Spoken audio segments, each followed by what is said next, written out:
Hello and welcome to the Sidebar, presented by True Crime News, taking you inside the courtrooms of high-profile and notorious cases from across the country. I'm your host, Joshua Ritter, a criminal defense lawyer based in Los Angeles, and I was previously an LA County prosecutor for nearly a decade.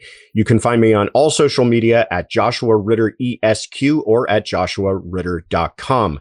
We're recording this on Wednesday, April 16th, 2025.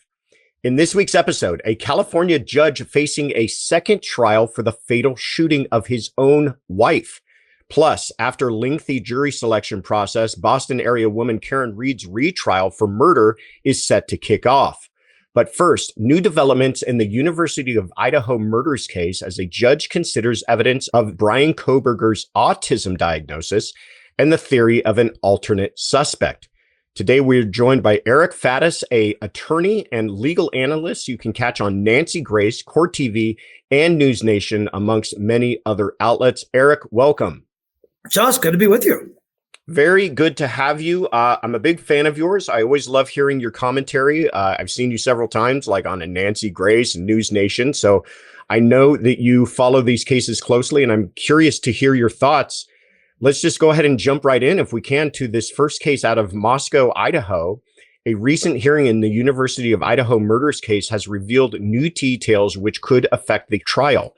Bryan Kohberger is facing 4 counts of murder and a potential death sentence for the stabbing deaths of Kaylee Gonzalez, Madison Mogen, Xana Kernodle, and Ethan Chapin. With trial set to begin this August, Judge Stephen Hippler heard arguments from attorneys on both sides regarding what evidence jurors will be allowed to hear.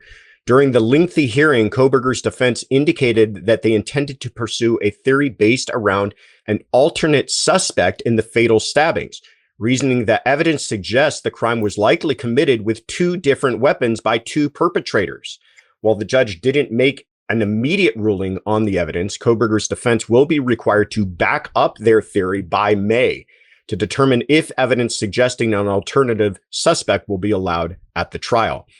In a win for the state, Judge Hippler allowed prosecutors to present evidence that Kohberger used a shared Amazon account to allegedly purchase a knife matching the weapon suspected to be used in the slayings. One of the strongest pieces of evidence tying Kohberger to the crime has been DNA allegedly found on a knife sheath at the scene, the same brand now believed to be in the Amazon purchase. Both sides continue to squabble over a witness description of the suspect and the presence of Kohberger's family at the trial, who may be called as witnesses themselves. These issues will be ironed out in a written ruling ahead of trial, along with an impactful ruling on the presentation of Kohberger's developmental disorder. Kohberger's defense intends to highlight the man's autism diagnosis throughout the trial to explain to jurors Kohberger's behavior, which might be perceived as odd.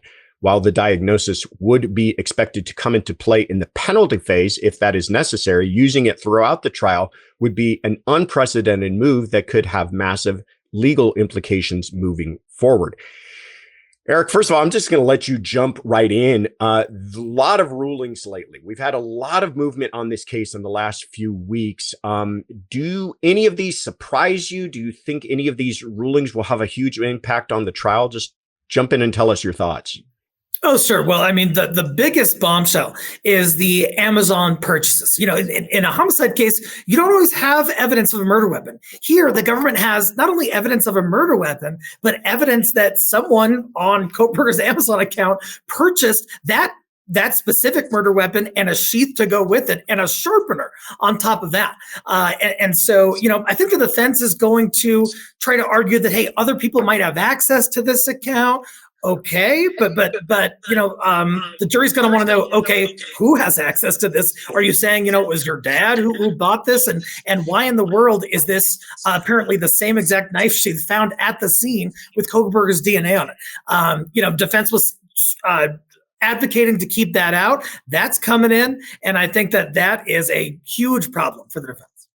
I couldn't agree with you more. I think aside from the DNA found on the knife sheath, that now we know can be matched to Kohberger, these Amazon purchases are probably the next strongest piece of evidence that we have heard about yet. There's a lot I'm sure we're going to learn at trial, but that to me, I agree with you, is really impactful for the prosecution because, like you said, there's only two things they could have done with this DNA. The first is fight it legally, and they lost. So now it's coming in.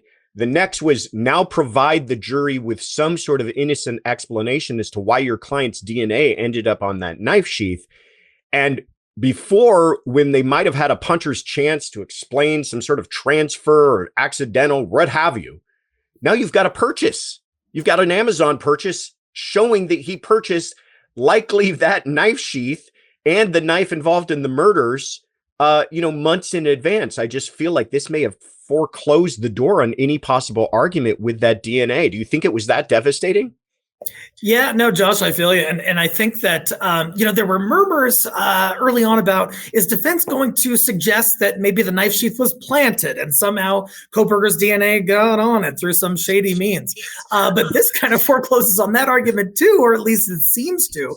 And on top of that, like you said, these Amazon transactions were months in advance of the killings. And so that shows substantial planning, substantial malice aforethought, substantial after deliberation. These are all elements the government has to prove to establish first-degree murder. And these Amazon purchases get them really close to being able to do that, if seal the deal on it. Yeah, it really brings an even more, if this case wasn't nightmarish enough, and an even more kind of horrific background to all of this, to think that he may have been planning this for months in advance, or thinking about it at least.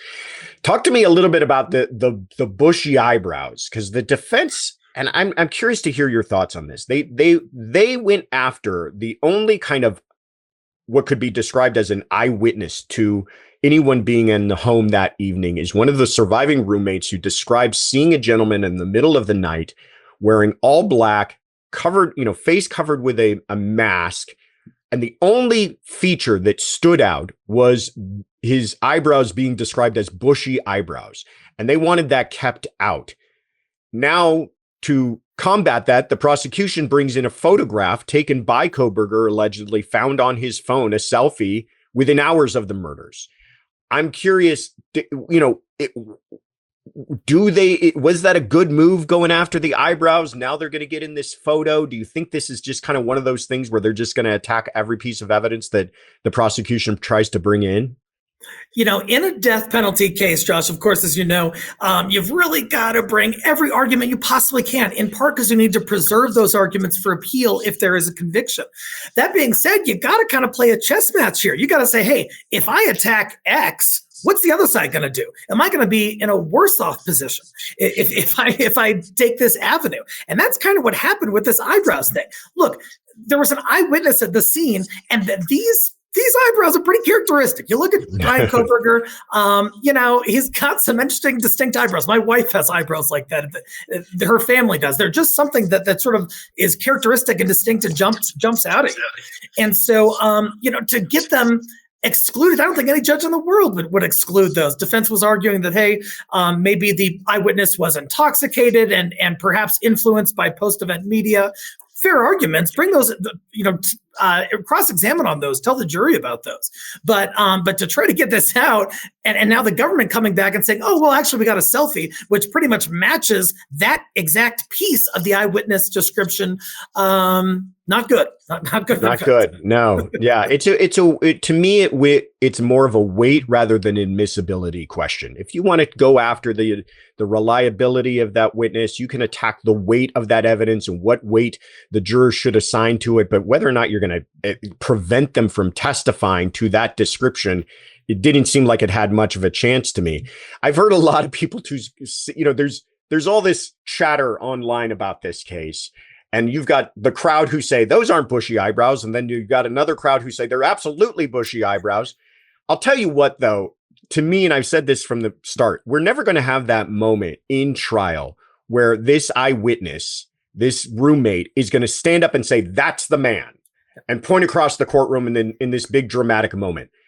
But the description that is given is at least not inconsistent with the defendant. It's not like they described a short, heavy-set person with pencil-thin eyebrows, right? It's like, right. At least you can say it's arguably consistent with the person who happens to be sitting in court. No? Oh, you're totally right, Josh. And on top of that, I'm sure you've seen the photo that the prosecution wants to present, which is allegedly taken either the next day or sometime very close to the murders of Bryan Kohberger. It's a selfie. He's got the bushy eyebrows. And on top of that, I don't think the prosecution will be able to present it this way, but an impression from that photo is really kind of a lack of remorse. It's kind of a sort of callous, maybe even a boasting. At least those are interpretations the jury might draw from it, even without the prosecution saying it. And so I think not only does it create a problem for the identity piece, showing it's Kohberger, but also in a death penalty case, his motivations and his actions and lack of remorse are central to that penalty phase if we get there. 100%. 100%. If I'm the prosecutor in this case, I am putting that photograph up as much as I possibly can. With every witness that I feel like I could possibly use that photograph, I'm going to use it because of everything you just said, of all the unsaid things that are attendant to that photograph, that it just is so surreal and creepy and nightmarish to think that that could be the look on the face of a man who just slaughtered 4 students as they slept with a knife. Incredible. Last point on this case. The prosecution has said that they want to call some of his family members to the stand. I'm curious, one, what you think that could be for, what purpose that could be for, and two, is there a way that this could possibly backfire on the prosecution by calling family members? And I'm thinking about perhaps evoking sympathy, or some question, gets answered in the way they're not entirely expecting. Oh, totally. So, if that is going to be a terribly uncomfortable scenario, if Kohberger's family is called to testify against him in this quadruple homicide death penalty case, I mean, the tension in the court, I can just imagine, it would be palpable. But one thing to keep in mind is that while the government has to kind of show their hand, they've got to present the discovery and the information they have. The defense doesn't really have to do that. They don't have the same obligations. And so perhaps defense has talked to all of these family members. Perhaps they have information that's favorable to the defense that the government is just not privy to. So could the government kind of set themselves up, call Kohberger's family to the stand, and then sort of step in it, in the sense that the family has a strategy and has information to present that's helpful for defense that the government didn't know about it? That could absolutely happen. Yeah. It's a wild card situation for the prosecution for sure. I mean, like you said, I'm even thinking about them somehow finding an opportunity to be like, well, he's the most gentle man in the world. He'd never hurt a fly, or, whatever they could possibly slip in that would be some sort of character evidence or something that the prosecution, because, this is a witness that's, like I said, going to be a wild card they cannot control. So anyhow, a lot to still develop on this case. It's going to be a fascinating case. It's expected to start sometime this summer, and we will continue to keep our eyes on it. Let's go to another highly anticipated case, this time a retrial. Karen Reed's retrial for the murder of Boston police officer John O'Keefe is set to commence now that the final jurors have been selected. Prosecutors claim Reed hit her former boyfriend with her SUV outside the house of a friend, while Reed maintains that O'Keefe was killed in the home, perhaps by another officer, in a law enforcement cover-up. While Reed's previous trial ended with a hung jury, some key differences in this one could give the proceedings a very different outcome. Both sides have bolstered their presentations, with the state appointing defense attorney Hank Brennan as a special prosecutor, and Reed's defense adding attorney Robert Alessi and an attorney who served as a juror in Reed's first trial. Jury selection in the case took 10 days, with hundreds of potential jurors screened down to 9 men and 9 women, with 12 to decide the case and 6 serving as alternates. The case is expected to draw huge crowds every day of the proceedings, with Reed supporters likely to show up in droves.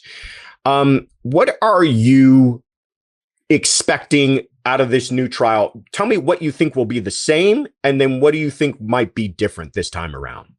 Yeah, totally, Josh. So, of course, we're dealing with the same core set of facts. What happened, and of course, different people have different ideas about that and ways of presenting that. But the core facts are going to remain the same. There are some things that'll be different, though. One is that neither side will have the element of surprise anymore. That's not going to happen. They're going to know what the witnesses are going to say and how those witnesses will be attacked, and they're going to plan for that.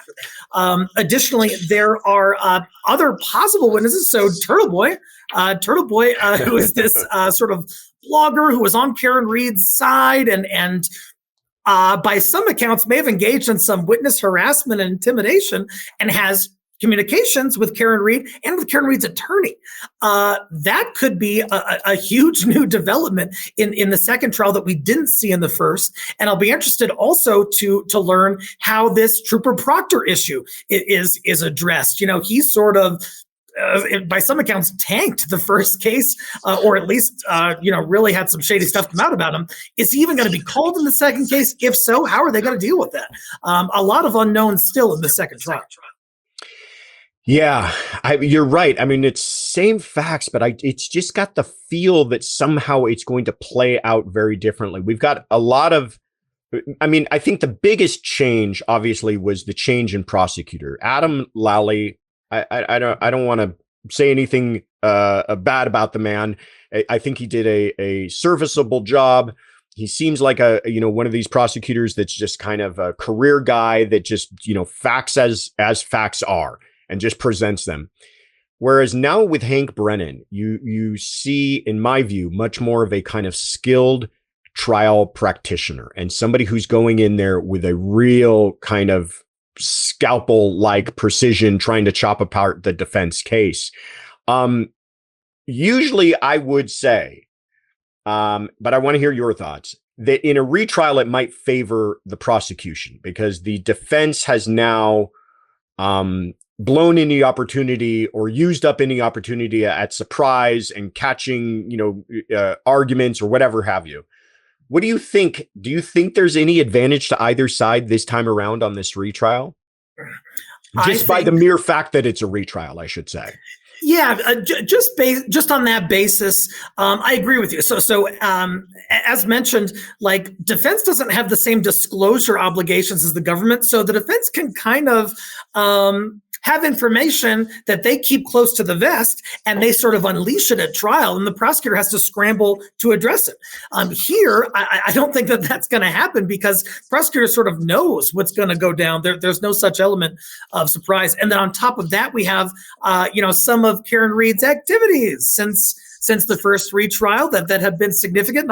I'm interested to see how those are going to play a role. I think it could be a big role. Yeah. And by activities, squarely on point, she can't seem to stop talking about it. I mean, she has given interview after interview, and we're talking about both media and on video, and even a apparently complete access, full access documentary that was released just weeks ago, within, several short weeks of the new trial beginning. And it looks like Prosecutor Brennan intends to use as much of those statements as he possibly can, which I guess before we get into anything else, give me your reaction to that. I'm just kind of astounded at the fact that she keeps talking about this case. And I'll add one more thing before you answer. The judge recently put a gag order in place, but that only included the attorneys. Karen Read herself that gag order doesn't apply to her. So she still exits the courtroom every day to an array of microphones and answers questions. I mean, what are your thoughts about this? On the criminal defense side, I used to be a prosecutor too, but on the criminal defense side, especially in a high profile case, a death case, you have to be extraordinarily careful about anything your client does or says, because those could be used against him, or her. And so you've got to be very careful about that. Here, it seems like the Read team has gotten kind of cavalier. That they came off basically a win in the mistrial in the first case. Maybe they got overly confident and said, hey, we're going to, flex our stuff a little bit. Well, I think they flexed a little too hard. Because if you watch those documentaries, Karen Read, depends on your tastes and your preferences, but some people think she came off as sort of callous and aloof and really not appreciating the gravity of what happened and what's going on. And it also seemed like she kind of liked that limelight. And all of those things are just not the best look when you're on trial for a homicide case. Yeah. And on trial for a homicide case of a very well-liked individual, too. I mean, you're not putting aside he's a police officer and all of that. I mean, everything we know about John O'Keefe seems to be a fantastic guy. He adopted his siblings' children. I mean, the guy just sounds like a tremendous person, and it's a tremendous loss to that family. And it's unfortunate that we're just still going through all of this drama to try to find some closure for them. Last question on this thing. There famously, after the trial, the first trial, several jurors apparently came forward signing affidavits saying that they had actually found her not guilty of the more serious charge of murder, second-degree murder in this case, but they were only hung on the lesser included, for lack of a better term, charge of vehicular manslaughter. Given that, and viewing that almost like a test trial, what do you think about that, the outcome this time around? Do you think it'll be vastly different or what? I think what that could reflect is that the prosecution overplayed their hand a little bit. In kind of the way they presented it in the first trial, they were trying to establish some motive that Karen Reed did this on purpose. They were fighting and whatever. And that just didn't resonate with anyone I talked to. And so I think the jury was like, hey, that's way too much. That's the strongest charge. That is not supported. And so I think that on the second trial, the government has to be very cautious about overplaying their hand. That being said, there's truly a factual dispute that persists. There are going to be new experts to talk about it. And I think that this one is by no means a slam dunk for either side. I think that I wouldn't be shocked to in fact see another mistrial in the second case, just based on the departure from the facts of each side and how they see this so vastly differently, and how they've impressed that upon the jury, at least in the first trial. Yeah. God, wouldn't that be a real treat, everybody, if we end up in exactly the same position we are now? Well, we will see. The opening statements are set to begin next week on that, and we will, of course, be following that trial closely. Let's move along finally to Los Angeles, where a California judge is again facing retrial for the fatal shooting of his wife. Jeffrey Ferguson, a longtime Orange County judge, stands accused of the second-degree murder of his wife, Cheryl Ferguson, after an argument in the family home. The pair had reportedly been eating dinner with their adult son when a disagreement about the couple's finances spilled over from the restaurant back to their home. After watching an episode of Breaking Bad, the matter was still not settled, which is when Ferguson allegedly produced a firearm and shot his wife. The couple's adult son, Philip Ferguson, witnessed much of the incident, and his testimony is expected to be pivotal to the case once again.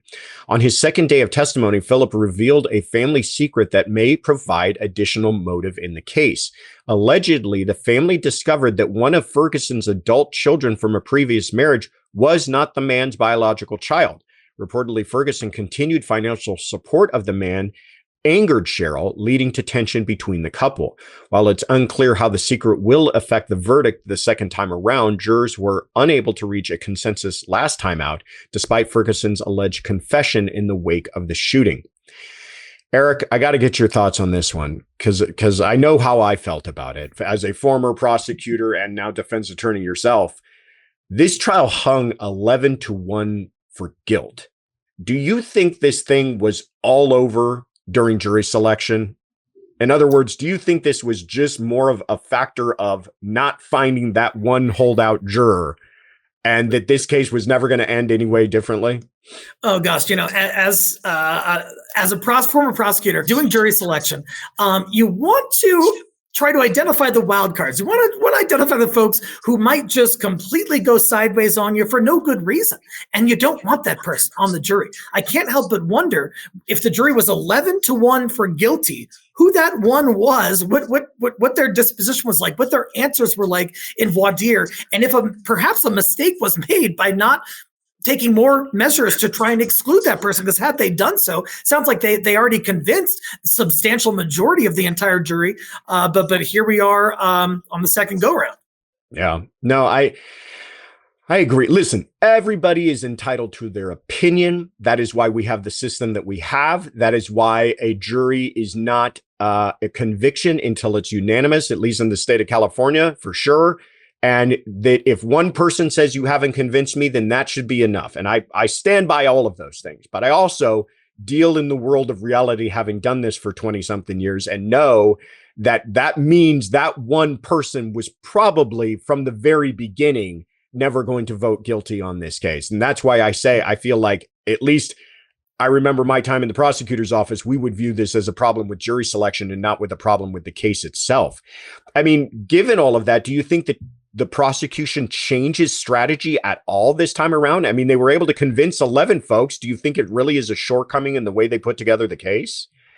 It sounds like the government was pretty darn on track in terms of proving this case. And the evidence, if you look at the evidence, there's a ton of evidence here. Just the statements alone by the defendant. I killed her, convict my ass, send me away. And that's not like a layperson saying that. This is a seasoned jurist who's a lawyer who knows the law.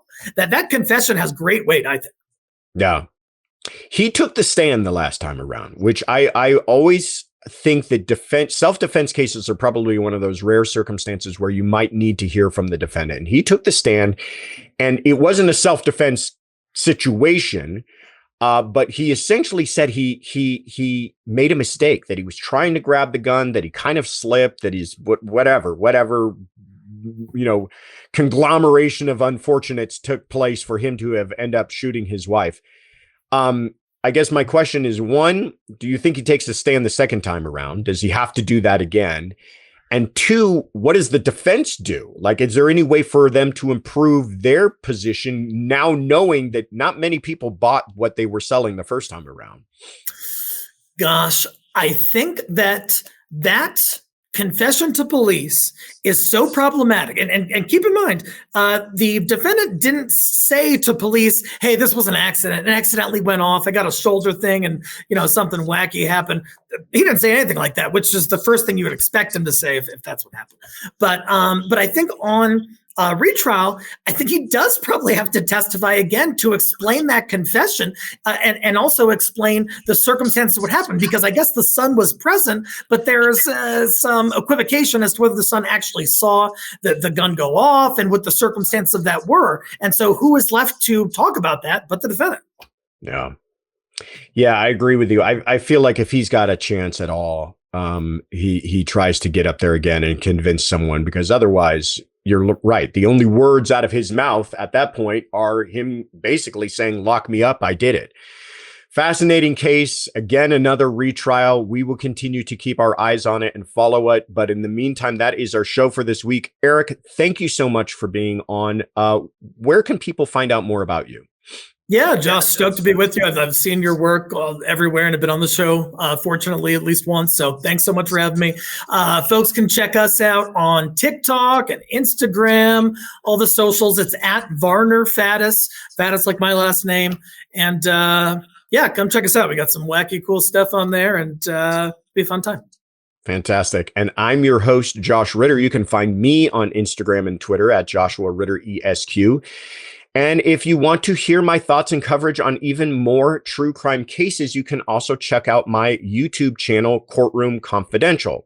And of course, you can find all of our Sidebar episodes wherever you get your podcasts, and we would love to hear from you. If you've got questions or comments you would like us to address, please tweet us your questions with the hashtag TCN Sidebar. And thank you again for joining us at the True Crime News Sidebar.